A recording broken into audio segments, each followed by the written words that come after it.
Yo, what is going on, everyone? My name is Nick, or the Notorious Fantasy, and in today's video, we're going to be going in depth into my top 5 defenses to stream for week number 17 of the 2023 fantasy football season, as well as at the end of the video, we're going to be going over 3 additional defenses to stream. But before we can hop into things here, I would like to ask that if you guys are new to the channel and you do end up enjoying today's video, that you please make sure to hit that subscribe button down below. And while you're down there, whether you are new to the channel or not, please make sure you leave a like on today's video. It would help me out a ton. If you want to follow me on Twitter or X, please do so at NotriousFantasy. So without further ado, let's get into my Week 17 championship game defenses to stream for the 2023 fantasy football season. We begin with my number 1 defense to be streaming on the week, the Houston Texans versus the Tennessee Titans at home in Houston this week. Now, the Texans defense is currently rostered in 37.8% of leagues on ESPN and 14% on NFL. So if you play in CBS,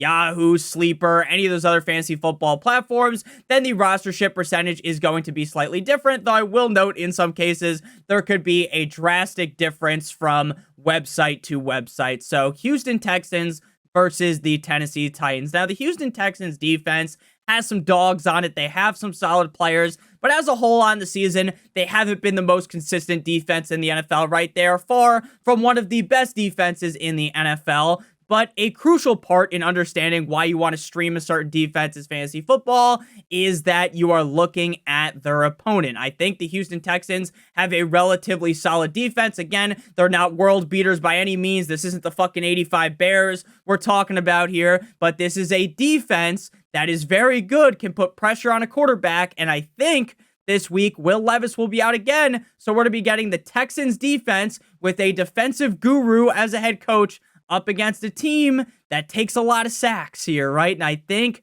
the Tennessee Titans here offensively are going to be in big trouble. The Texans defense week 16 versus the Browns, they lose 22-36. Case Keenum doesn't really have all that great of a game. The Cleveland Browns defense locks down the Texans offense. Now, the Texans defense still had a decent game, but obviously when Joe Flacco is fucking slinging the rock like Santa was slinging presents last night, then obviously the Texans defense doesn't have that great of a day. Amari Cooper literally left his nut print on the forehead of the Texans defense. 1 sack, 2 INTs, and 36 points allowed. But again, there are levels to things in the NFL. And while a couple of weeks ago, if I was going to tell you that I would see that a Joe Flacco offense is on another level from a lot of offenses in the NFL, I would tell you you are certifiably insane.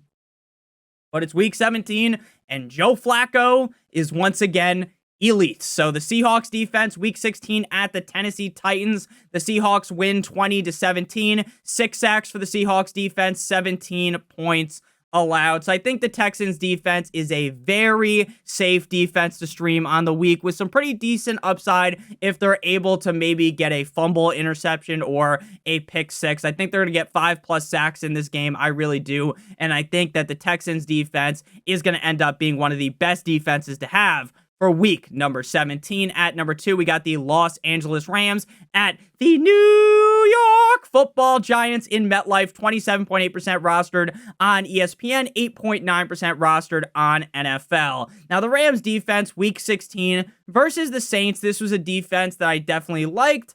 And the Rams defense, it was looking kind of sweet, and then later on in the game, the Saints offense started clicking. They started firing at all cylinders, and then the Rams defense had a pretty mad day. Now, if you had the Rams defense, they didn't sink your metaphorical battleship, right? They didn't score like negative 15 points or something ridiculous, but they also were very unlikely to be the reason why you won your week, right? The Rams win 30-22. The defense gets 2 sacks, 1 INT, and 22 points allowed. And while I like to shit all over Derek Carr and make fun of the Saints because they are an easy punching bag in the NFL, it's like making fun of Arthur Smith, right? Making fun of Zach Wilson and the Jets, right? There are just certain players, certain teams that are very easy to make jokes about, to make fun of, right?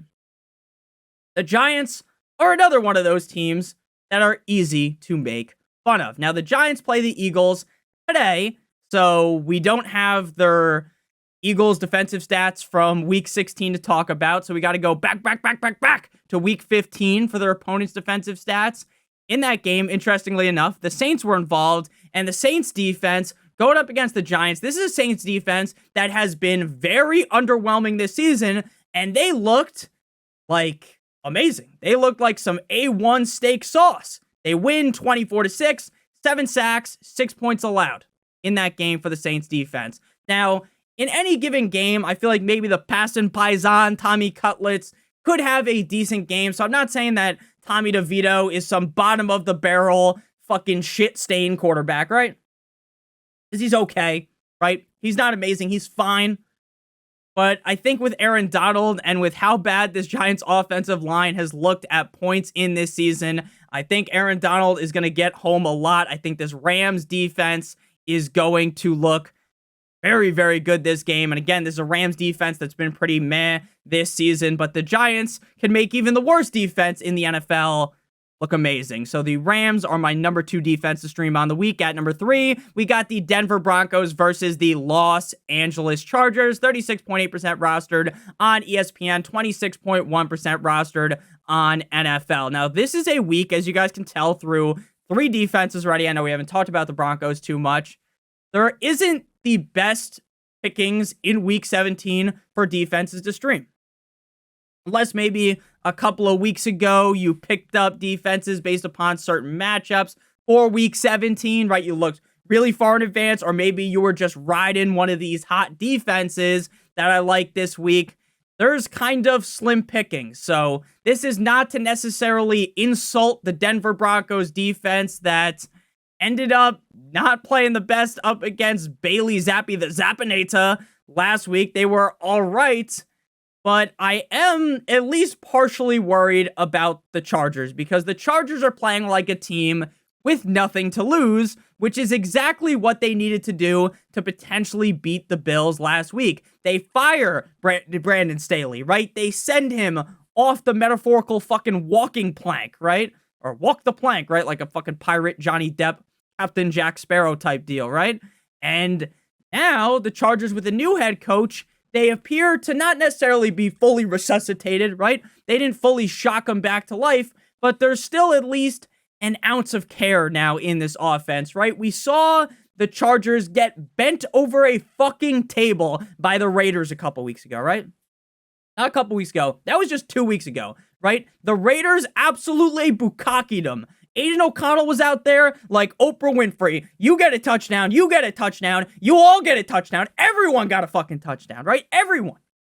And it was awesome to see. But this is now a Chargers team that feels like they have that little spark left in them that might be enough to beat the Broncos that just lost to the Patriots, right? And this is a Patriots team that a lot of the time looks very uninspired, right? The Broncos defense, week 16 versus the Patriots, 2 sacks, 1 fumble recovery, 20 points allowed. They lose 23-26. Again, not a bad day by any means out of the Broncos defense, but I'm sure some people might have preferred to have gotten slightly more. Now, again, I'm not going to sit here and be like, oh my God, the Broncos defense sucked donkey ass last week, right? We're not going to say that. But I am slightly worried about this being a division rivalry game, and maybe the Chargers are now like a sleeping giant, and Easton Stick is going to go crazy against the Broncos. Now, again, I'm not saying that is going to happen, but this is the kind of scenario we are stuck putting ourselves in due to the fact that the defenses to stream this week aren't necessarily the best that are widely available. Now, at the end of the video, we're going to be talking about 3 defenses that I love this week that probably aren't available, but for some people, they may be available, so at least we got to talk about them. Moving now to defense to stream number 4, the Jacksonville Jaguars versus the Carolina Panthers. 33.3% rostered on ESPN, 21% rostered on NFL. Now, the Jaguars just got absolutely Eiffel Towered by Baker Mayfield and Mike Evans last week. This was a game that was basically a massacre on the television that you got to watch on Christmas Eve. The Jaguars get smacked 12-30, 2 sacks, 30 points allowed. This is a Jacksonville Jaguars defense that feels like decades ago, right? That they were the Saxonville Jaguars, that they had this elite defense. Now, I don't think that the Jaguars defense is just bottom of the barrel, but they're far from ideal. But anytime you get to play the Panthers, it's kind of like a layup, right? Like the Dwayne Wade to LeBron James slam dunk, right? Now, not every time does it actually end up being like this iconic picture. Like last week when it comes to the Packers versus the Panthers. We'll talk about that right now, actually. I don't know what the fuck I was trying to do. I was trying to give you guys like a talk about that in just a couple of seconds. Hit that like button, hit that subscribe button down below if you've enjoyed. So the Packers, now they win, but this was ugly, right? This was a type of win where it's like they almost should have lost, right? The Packers win 33-30, 2 sacks, 30 points allowed. Not good, right? If you stream the Packers defense last week against the Panthers, you were expecting something better. Now, I talked about all week that the Packers defense is shit. The Packers defense has been bad news bears multiple weeks in a row. And I thought, you know what? There was a cure to this, right? There is a way to get out the funk. And the way you get out the funk is you play Bryce fucking Young. Bryce Young Moolah, baby! And then Bryce Young decides to turn into Patrick Mahomes. Bryce Young has the best game. This is the best he's ever looked in the NFL. Made him look like, oh my gosh, that's why they drafted him number 1 overall. That's how shit the Packers defense is. And based upon what I remember, I think the Packers have a good matchup again this week, but I'm staying 10,000 yards away from that, right? I am a school zone away from the fucking Packers defense this week because, again, regardless of the matchup, they reek to high heaven. So the Jaguars against the Panthers, I expect Bryce Young to come back down to earth, and I think the Jaguars have a pretty decent day. Also important to note, Panthers are low-key a sneaky defense to stream this week. Now, I'm not confident, cocky enough to sit here and bang the drum aggressively for them and even list them as a defense to stream. I'll be honest with you with how Lawrence has looked. Lawrence might not play. They might go with CJ Beathard, but maybe CJ Beathard is actually better for this team than Lawrence is right now, who just looks like broken goods at this point. Moving now to defense to stream number 5, the final defense, before we pivot into the additional defenses to stream. But before we do that, I would like to give you guys a quick word from our friends and our sponsor over at Underdog Fantasy. Underdog Fantasy is the best place to play NFL Pick'em in the whole entire universe, and Underdog has a great offer for you guys today that we'll be talking about in just a couple of seconds. But first, I want to explain how the Underdog Pick'em game works. So we're talking about tonight's game, Monday Night Football on Christmas, Ravens at the 49ers. So you're going to have to pick a minimum of 2 players from at least 2 different teams. So for the sake of explaining things here, we're going to take 1 player from the Ravens, 1 from the 49ers. So we're going to go ahead and go with Isaiah, likely higher than 38.5 receiving yards. It really does feel as though Isaiah likely is highly ingrained in this Ravens offense. And then we're going to go ahead and go with a 49ers player, and we are going to go with Deebo Samuel, higher than 58.5 receiving yards. Deebo has been on a tear as of recently. I get the matchups a little tough against the Ravens, but I think Deebo has a great game yet again. Now, if both of these picks were to hit, we would get 3 times our entry fee. If you do 3 picks and they all hit, you get 6 times. 4 picks, 10 times, and 5 picks is 20 times your entry fee. If you are new to Underdog Fantasy and live in one of these states on your screen right now, if you use promo code Notorious, you'll get a first match deposit bonus of up to $100. So you deposit $100, they give an additional $100. You do 50, additional 50, 25, additional 25. The minimum deposit on Underdog is $10. If you have a gambling problem, please make sure that you call 1-800-GAMBLER. Back on into things here. Seahawks versus the Steelers are the final defense to stream again. Then we get into the additional defenses stream, though. Seahawks, 19% rostered on ESPN, 28% rostered on NFL. Now, I'm going to be blatantly honest with what I say right now. I think that if Mason Rudolph starts this game, I would be more scared of playing the Seahawks defense if Mason Rudolph was under center compared to Kenny Pickett. Now, I know, if I said that earlier on in the year, you'd be like, Nick, that makes no sense. And I know maybe Mason Rudolph, the red-nosed reindeer, pulled a rabbit out of the hat, right? It was the Christmas spirit, so Rudolph had to have a good game. But Rudolph legitimately looked good this week, or last week, I should say. And Kenny Pickett has looked terrible basically all season. Seahawks defense are a defense that, if you guys have been watching the videos all year long, I've talked about how they are a little bit fugazi, right? I talked about how they are a little bit overrated. What I will say is last week, and the last couple of weeks, this Seahawks team has really started to sprout their wings and fly a little bit, right? This is a Seahawks team defensively that has kind of turned the other page on a unit that just a couple of weeks ago, I would have said, again, very overrated. So the Seahawks defense, week 16 up against the Titans in Tennessee. We already talked about this, but I'll say it again. They win 2017, 6 sacks, 17 points allowed. They had Ryan Tannehill in the fucking sleeper hold. They hit him with the 619 Rey Mysterio in a game that the Seahawks also probably should have lost, if we're being honest with you, but not because the defense played bad here. The defense played great, as Tony the Tiger would say. It was because Geno Smith needed a Viagra. He was a bit limp dick there. The Bengals defense up against the Steelers in Pittsburgh. Again, this was a Mason Rudolph chef's kiss Manufuik game. Masterclass out of Mason Rudolph. 1 sack, 34 points allowed. But I think the Seahawks have a great defensive performance yet again up against the Steelers. And again, Mike Tomlin has made it very, very, very, very, very clear that when Pickett is healthy, he's the guy.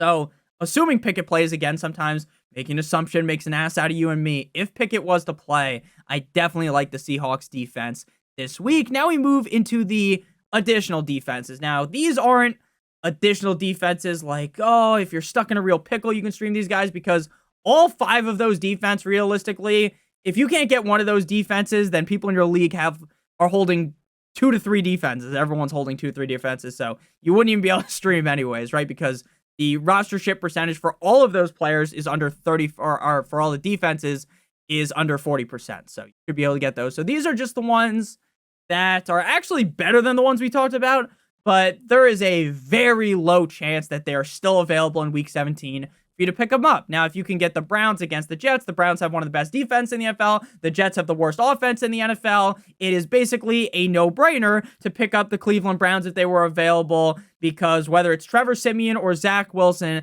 they are going to have a field day on Sunday. Myles Garrett might eat the quarterback alive. Then we got the 49ers at the Washington Commanders. Now, the Commanders almost pulled off an upset yet again, basically back-to-back weeks where Sam Howell gets yanked out of the game. Jacoby Brissett comes on in there, and they almost win the game. I know sometimes the defenses, and a lot of the times, the defenses kind of get lackadaisical at the end of games, right? They start kind of taking their foot off the pedal, and then sometimes that leads to crazy comebacks like what the Dolphins did against the Titans, which I will never forgive the Dolphins for, but it's okay because we beat the Dallas Cowboys. We ain't frauds, no more. We'll get to talk about that more tomorrow. But the 49ers versus the Commanders, again, you don't need a fucking rocket scientist degree. You didn't need to work at NASA to figure out that the 49ers against the Commanders is a good defense. And then the Bills versus the Patriots. Now, the Bills defense up against the Chargers, I thought was going to be a wet dream, right? If you had the Bills defense going into that Thursday night football game, you were probably, or Saturday night football game, sorry, the Thursday night game was the Rams versus the Saints, but you were basically salivating, right? You woke up with a half chub thinking, holy shit, I got the Bills. They might score 30 fantasy points. And then we saw what happened, right? The Chargers almost win that game. But I think, again, that was the classic trap game scenario. Now, the Bills, they're live to potentially get upset by the Patriots, which has already happened this season. But I do still think the Bills defense will get Bailey Zappi back, get their lick back, and have a decent game. And I think this will be a game where they coast more to victory compared to last week, where, again, it went down to the wire, like that Kanye song. So thank you guys all so much for watching. If you did end up enjoying, please make sure you hit that subscribe button down below. And while you're down there, whether you are new to the channel or not, please make sure you leave a like on today's video. It would help me out a ton. If you want to follow me on Twitter or X, please do so at NotriousFantasy. If you guys are watching on Christmas, I really do appreciate it. I hope you guys have a Merry Christmas. If you don't celebrate Christmas, happy holidays. I do appreciate all of you guys. I love you guys all so much. Again, none of this, I say this all the time, I don't want to get all sentimental. Some of you guys, I know not everyone cares, but I do appreciate all the support we've seen this year. We hit over 6 million views a couple weeks ago. We're at over 31,000 subscribers, and none of that is possible without you guys. So I love you guys. Hope you guys have a great one with your family today. Love you guys, and we'll be back, I don't think later with the waiver wire video, probably just tomorrow on Tuesday, because I don't expect anyone during Christmas dinner to sit down and watch the waiver video. Plus, there's 3 games today, so I don't want to make a whole waiver video and then in the comment section have to correct everything because, like, injury happens. Knock on wood, we don't root for injuries, but you know how shit goes in fantasy football. So I love you guys. Thank you guys so much for watching. Have a great one, and as always, good boy.